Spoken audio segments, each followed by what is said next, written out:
लिवॉन की जिंदगी का अब नया अध्याय शुरू हो चुका है, जहाँ पे उसे अपने सिस्टम की अलौकिक शक्तियाँ बढ़ाने के लिए बहुत ही ज्यादा पावरफुल होना होगा और उसके लिए किसी खास तरह के ट्रेजर्स की जरूरत होगी, जिसके कारण उसके जो लाइफ स्पैन खत्म हुए थे वो वापस आ सके। यहाँ पे जो सिस्टर यूलो होती है वो उसकी मदद करने के लिए तैयार हो जाती है इस शर्त पे कि अगर जो लिवॉन है वो उसकी एक मिशन को कंप्लीट करने में मदद करता है तो लिवॉन के लिए उस रेयर एक्लिसेस को पाने के लिए वो राइटियस अलायंस में उसके लिए रजिस्ट्रेशन कर सकती है। और अगर लिवॉन की ये अर्जी पास हो गई तो राइटियस अलायंस की तरफ से उसे ढेर सारे एक्लिसेस मिलेंगे, जिनका यूज करके वो अपनी अलौकिक शक्तियों को बढ़ा सकता है। अब लिवॉन अपने इसी मकसद के लिए यूलो का एक मिशन टास्क को कंप्लीट करने के लिए एक एडवेंचरस जर्नी पे निकल पड़ता है और यहीं से ही एपिसोड की शुरुआत होती है, जहाँ पे यूलो उसे बताती है कि जल्द ही यूकिंग माउंटेन रेंज शुरू होने वाला है और हमारे मिशन का अगला पड़ाव वहीं पे होगा, क्योंकि ये माउंटेन जो है वो यूकिंग सेक्ट से काफी ज्यादा नजदीक है और मेरे मिंगशॉन सॉर्ड सेक्ट ने जो मुझे एक मिशन टास्क दिया है उसे मुझे यूकिंग सेक्ट में ही जाके करना होगा। अब आगे वो उसी पहाड़ी वाली रेंज से गुजर रहे होते हैं कि नीचे उन्हें एक बंदे की चीखने चिल्लाने की आवाज सुनाई देती है, तो यहाँ मदद के लिए पुकार रहा होता है। अब यहाँ कौन मदद के लिए पुकार रहा होता है ये देखने के लिए वे दोनों ही उस माउंटेन रेंज में नीचे उतरते हैं। वो उस आवाज को फॉलो करते हैं तो उन्हें अपने सामने से एक बहुत ही तेजी में भागता हुआ आदमी दिखाई देता है, जो कि अपनी जान बचाने के लिए उनसे मदद मांग रहा होता है। अब इस लकड़हारे का पीछा एक स्कॉर्पियन बीस्ट कर रहा होता है। इससे पहले कि वो स्कॉर्पियन अपने जहरीले डंक से उसे मार डालता, अब इससे पहले कि उस लकड़हारे को वो स्कॉर्पियन बीस्ट यहाँ पे अपने जहरीले डंक से मार पाता, तो जो होता है अपने गोल्डन शॉट से उस स्कॉर्पियन बीस्ट पे अटैक करता है। इसके मात्र एक ही अटैक से वो जो स्कॉर्पियन होता है वही ढेर हो जाता है। आगे वो लकड़हारा इन दोनों को अपनी मदद करने के लिए थैंक यू कहता है, जिस पे लिवॉन उसे कहता है कि हमने तुम्हारी बस इतनी छोटी सी ही मदद की है, इसके लिए थैंक्स कहने की कोई जरूरत नहीं। आगे यूलो उस लकड़हारे से पूछती है कि आज तक इस यूकिंग माउंटेन पे किसी भी इस तरह के मॉन्स्टर्स को नहीं देखा गया, तो अचानक से ये मॉन्स्टर यहाँ पे कैसे आया। इस पे वो बंदा उन्हें बताता है कि कुछ दिन पहले ही यहाँ पे मॉन्स्टर्स अचानक से अपीयर हुए हैं, लेकिन ये यहाँ पे किस वजह से आए हैं ये किसी को भी नहीं पता। धीरे धीरे से इनकी तादाद बढ़ती ही जा रही है और उनकी तादाद बढ़ने के कारण ये जो मॉन्स्टर्स हैं अब गांव वाले पे अटैक कर रहे हैं। इसके कारण गांव वालों ने तो इस माउंटेन इलाके में आना ही बंद कर दिया है, क्योंकि इन स्कॉर्पियन बीस्ट का लगातार अटैक बढ़ता ही जा रहा है, जिन्होंने चारों तरफ से माउंटेन को घेर रखा है। जिस पे लिवॉन यहाँ पे गेस करता है कि हो सकता है कि फिलहाल के दिनों में ही यहाँ माउंटेन के सीजन में कोई चेंज आया होगा, इसके कारण ये मॉन्स्टर्स यहाँ पे ब्रीड करने आ गए। इनकी संख्या यहाँ पे इतनी ज्यादा फैल रही है तो तुम्हें सबसे पहले माउंटेन के नीचे जा करके गाँव वालों को ये सूचना देनी होगी कि यहाँ कुछ देर के लिए ना आए और जो भी इस माउंटेन के आसपास इलाके में रह रहे हैं और जल्द से जल्द इस जगह को खाली कर दे।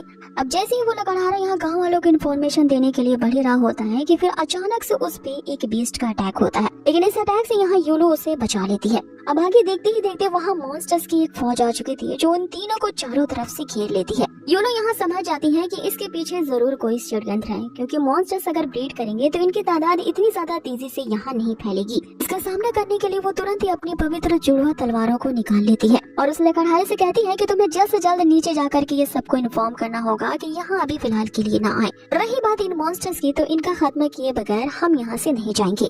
अब आगे जब तक मैं इन्हें जड़ से खत्म नहीं कर देती हूँ मैं अपने यूकिंग सेक्ट के मिशन के लिए नहीं जाऊंगी। अब सबसे पहले उन मॉन्स्टर्स के डंक वाले अटैक से बचने के लिए यहाँ यूलो जो होती है वो अपने अराउंड एक बॉडी प्रोटेक्शन शील्ड लगा लेती है, लेकिन यहाँ लिवॉन हीरो के माफी उस शील्ड से बाहर निकल जाता है और उसे कहता है कि बस इन मॉन्स्टर्स का ही तो सामना करना है, ये तो बस मुझ पे छोड़ दो। बाकी उसने अपनी गोल्डन स्वॉर्ड को समन कर लिया होता है और बारी बारी से वो हर एक मॉन्स्टर बीस्ट को स्ले करता ही जा रहा था। काफी देर तक यहाँ पे उन बीस्ट को मारने के बाद फाइनली ये सभी को खत्म करने में सक्सेस पा जाते हैं। इतने में ही वहाँ पे रात हो जाती है। जो यूलो होती है उन सारे स्कॉर्पियन बीस्ट को चीर फाड़ करके उन स्कॉर्पियंस का जो इंटरनल ऑर्गन्स या कलेजा जो होता है उन्हें निकाल रही होती है, जिस पे लियोन से पूछता है कि आखिर तुम ये क्या कर रही हो, जिसपे यूलो से कहती है कि इन्हें मार्केट में मैं बेचूंगी, हर एक बीस्ट के लिवर के लिए उससे कम से कम 100 स्टोन्स तो मिल ही जाएंगे। जिसपे लिवॉन से कहता है कि मात्र 100 बक्स के लिए इतनी मेहनत यहाँ पे क्यों कर रही हो। तो यूलो उसे एक बहुत ही अच्छा उदाहरण बताती है। वो उसे एक ऐसी कहावत देती है जो कि आज के ह्यूमन बीइंग के नेचर को पूरी तरह से डिनोट करता है। वो कहती है कि इंसान गरीबी से उठकर लग्जरियस लाइफ की तरफ जा सकता है, लेकिन अगर वापस से उसके जीवन में वही गरीबी वाला कठिन समय आ जाए तो फिर लग्जरी को छोड़कर सरलता का जीवन जीना काफी ज्यादा मुश्किल हो जाता है। अब यहाँ पे लिवॉन तो इतना ज्यादा समझदार था नहीं कि इतनी गहरी बात वो समझ जाता है। इसे सुनकर वो सीधा कहता है आए। यूलो उसे साफ साफ शब्दों में बताती है कि बूंद बूंद से ही सागर बढ़ता है। हालांकि ये किसी के लिए छोटी सी रकम है, लेकिन इसे कम मत समझो। इसके लिए मुझे 100 बक्स मिलेंगे तो 100 बक्स ही सही। जिसपे यहाँ पे लियोन उससे कहता है कि साफ साफ कहो ना कि तुम यहाँ पे बहुत ही ज्यादा गरीबी में जीवन जी रही हो, इसीलिए तो इतनी कंजूसी दिखा रही है। इस पे यूलो उस पे भड़क जाती है कि दोबारा मुझे गरीब कंजूस कहा तो तुम्हारी खैर नहीं। आगे वो उसे डांटते हुए कहती है कि आज दिन में जो मैंने तुम्हें स्किल्स सिखाई थी तुमने उसकी आज प्रैक्टिस की कि नहीं, क्योंकि फाइटिंग का मतलब ये नहीं है कि अपनी मैजिकल पावर्स को रिलीज करना। समझदार मार्शल आर्टिस्ट वही होता है जो कि अपनी बहुत ही कम एनर्जी का यूज करके अपने दुश्मन को हरा दे। लियोन यहाँ सुस्ताते हुए कहता है कि अभी अभी तो मैंने इतने सारे स्कॉर्पियन बीट्स को मारने के लिए अपनी एनर्जी काफी ज्यादा खर्च कर ली है, इसलिए मैं अभी आराम से प्रैक्टिस करूंगा। और इतने सारे मॉन्स्टर्स को यहाँ पे क्लियर आउट करने में मैंने इतनी ज्यादा जो मेहनत की है ये किसी प्रैक्टिस से कम तो नहीं है। आगे वो कहता है कि ये जो सारा माउंटेन वाला इलाका है वो उसी यूकिंग सेक्ट के न्याय के अधिकार में आता है, तो उन्हें तो इस बात की खबर ही होगी ही कि इस माउंटेन वाले इलाके में इतने सारे मॉन्स्टर्स बीस्ट घूम रहे हैं। आखिर यूकिंग सेक्ट वालों ने इन्हें मारने के लिए कोई कदम क्यों नहीं उठाया, जिसपे यूलो से कहती है कि ये इतना आसान नहीं है जितना तुम समझ रहे हो। उस यूकिंग सेक्ट में कुछ जरूर ट्रबल चल रहा है। उसके बारे में ये भी अफवाह उड़ी है कि 1 महीने पहले यूकिंग सेक्ट का जो लीडर था उसके माइंड को डिमोनिक सेक्ट के डेविल ने पूरी तरह से काबू कर लिया था, जिसके कारण उस यूकिंग सेक्ट के जितने भी सुपर नेचुरल पावर वाले कल्टिवेटर्स थे उनकी हत्याएं होने लगी थी। बहुत सारे हाई लेवल के डिसाइपल्स उसके लीडर ही द्वारा मारे जा रहे थे। ये देखते हुए सेक्ट के दूसरे डिप्टी एल्डर्स होते हैं उन्होंने उस लीडर को ही कैप्चर कर लिया, जिसपे लियोन उससे कहता है कि ये जो यूकिंग सेक्ट है वो तो हमारे राइटियस अलायंस का ही एक सेक्ट है, और ये तो कोई छोटा मोटा सेक्ट नहीं, ये भी दूसरों सेक्ट की तरफ काफी ज्यादा पॉपुलर है। तो आगे ऐसी क्या ही सिचुएशन आ गई होगी कि इतने बड़े सेक्ट के लीडर पे ही डेविल ने उसका फायदा उठाया उसके माइंड पे कंट्रोल करते हुए, जिसपे यूलो उससे कहती है कि तुम यहाँ सही तो कह रहे हो, उनके जो मास्टर की कल्टीवेशन थी वो भी काफी ज्यादा हाई लेवल की थी, लेकिन उस लीडर के माइंड को उस डेविल ने पूरी तरह से कंट्रोल कर लिया।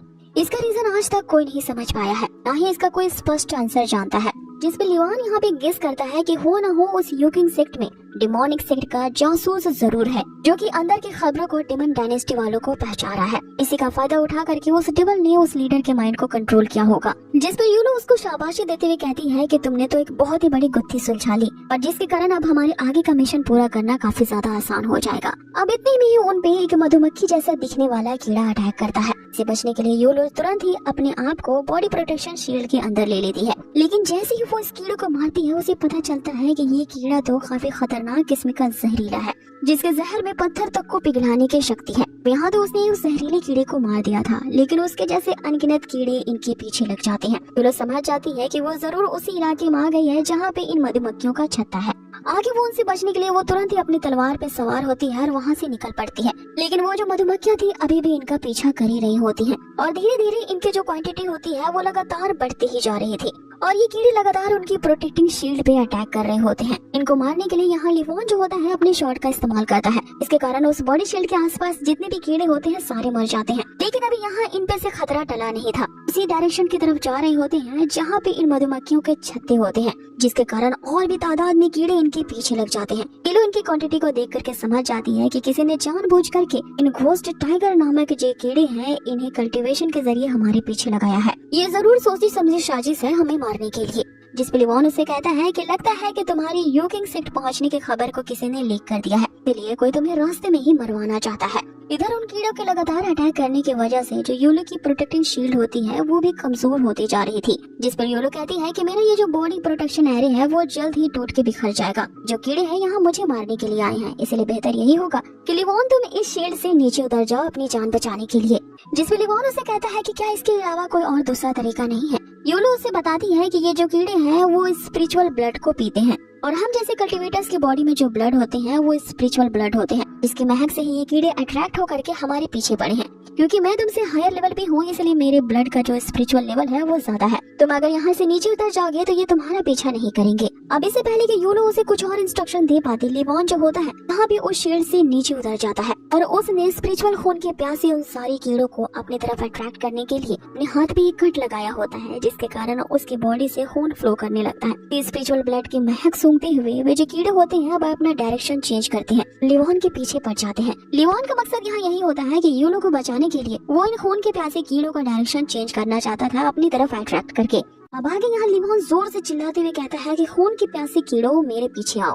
अब वे सारे के सारे कीड़े जो होते हैं लियोन को फॉलो करने लगते हैं। इधर दूसरी तरफ यूलो जो होती है अब वो सेफ होती है, लेकिन उसे इस बात की चिंता सता रही होती है कि यहाँ उसे बचाने के लिए लिवॉन ने अपनी जान खतरे में डाल दी है, इसलिए उसे किसी भी तरह से उन कीड़ों से बचना ही होगा, क्योंकि वे कितने जहरीले हैं ये अभी अभी हमने देखा है। अब आगे उसकी चिंताजनक फेस के साथ ही ये एपिसोड यही फिनिश होता है। सो गाइस, आप लोगों को ये आज का एडवेंचरस एपिसोड कैसा लगा हमें कमेंट बॉक्स में जरूर बताएं।